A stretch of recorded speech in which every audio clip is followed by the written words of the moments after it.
Leaders, when you are in the habit of soliciting other people's voices, I would argue that after 4 or 5 times of doing that, you don't need to do that anymore because your team will come ready to contribute because they know that you value their contributions. Believe you were born to win. It's your right to win. Claim it, frame it, 'cause you were. If you want to transform your meeting culture, you must start and end with intention. Before you ever get your team into the room for a meeting, ask yourself, what do I want to accomplish in this meeting? Is this a meeting where I just want to inform the team about what's going on broadly in the organization? Is this a meeting where I really want everybody to collaborate?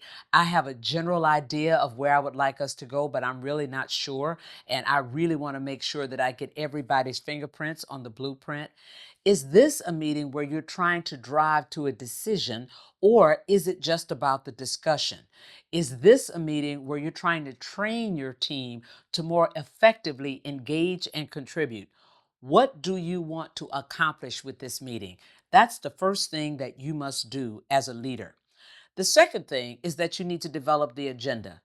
What's going to be the order of conversation? What's going to be the cadence? Will there be some subjects that you actually want people to take their time so that you can foster collaboration? Or will there be some things that you want to get to a decision?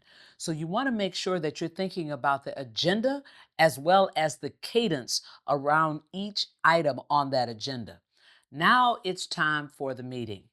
Now you want to go into the meeting, and the first thing that you want to do with the team, obviously, is to talk about how much you appreciate them and how glad you are that they're on your team. The second thing that you want to do is that you want to talk about what's the objective for the meeting. What do I want to get accomplished in the next 45 minutes, hour, 30 minutes that we are together? Do I want to drive to a decision? Do I want to actually ideate around something that I'm ruminating on? Do I just want to inform you about some of the decisions that I've been privy to as a senior leader that the organization is getting ready to execute? So make sure that you're clear on what the objective of the meeting might be, because frankly, your team may not know. And they certainly may not know if you're calling a quick impromptu all hands on meeting. Generally, that is about informing your team if it's that kind of meeting. But again, they may or may not know, especially if you have people on your team that are new to the organization. Once you've talked about the objective of the meeting, now you go through the agenda. And here's where you want to pause and make sure you can start to get everybody's fingerprints on the blueprint. Conversation goes like this. We've talked about the objective for why I brought everybody together. Here's the agenda of this meeting. Is there anything else while we are all together that somebody else wants to put on the agenda for us to discuss? Let's do it while we're all together since we're generally distributed as a team. And now you want to walk through each one of those items. Here's the key. On each one of those items, you want to make sure that you get the benefit of everybody's best thinking.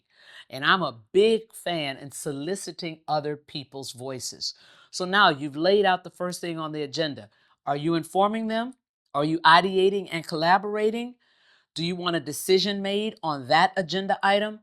Now's the time, especially if you are collaborating, to say, hey, Jim, what are you thinking about that? Marcia, how would you think about this?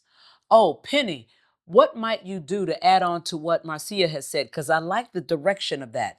You want to start soliciting people's voices. Leaders, when you are in the habit of soliciting other people's voices, I would argue that after 4 or 5 times of doing that, you don't need to do that anymore because your team will come ready to contribute because they know that you value their contributions.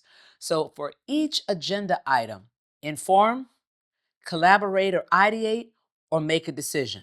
Now you get to the end of the meeting. Now you want to do a quick summary of the 5 agenda items, what decision has been made on each of them, or what you've done with each of them. Once again, solicit people's inputs. What should we do next? If it was just a conversation or a collaboration conversation, what should we do next? Let's set up the agenda for the next meeting. When do you all think we should meet again on this? How much time will it take to execute on the 3 things we decided on so that we can then come back and pressure test that? That's how you want to end the meeting. And then you, of course, say, thank you guys. This was a great meeting. Great contributions in this meeting. Thanks a lot. Go get them.